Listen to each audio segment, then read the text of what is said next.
Installing solid vinyl soffit in the gable end is a smart way to keep your home looking fresh and protect it from moisture and pests without a ton of hassle. So, first up, you want to measure your gable end carefully. Like, no guessing here, because getting the right fit saves you headaches later. Start by cutting your vinyl soffit panels to size with a utility knife or tin snips, making sure the cuts are clean and straight. Next, attach the J-channel trim along the edges of the gable to hold the soffit panels in place. This trim acts like a frame and keeps everything neat. Before snapping the panels in, check that any vents or openings are clear so air can flow properly and prevent moisture buildup.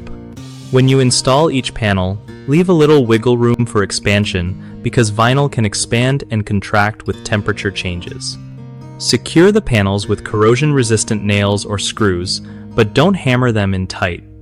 Leave a tiny gap so the panels can move without buckling. If you're sealing gaps, use a good quality exterior grade caulk that's flexible and weatherproof. Finally, double check your work for any gaps or loose spots to make sure everything's snug and secure. One of the biggest mess-ups with installing solid vinyl soffit in gable ends is measuring wrong, which leads to panels that don't fit and waste money. Fix this by measuring twice and cutting once.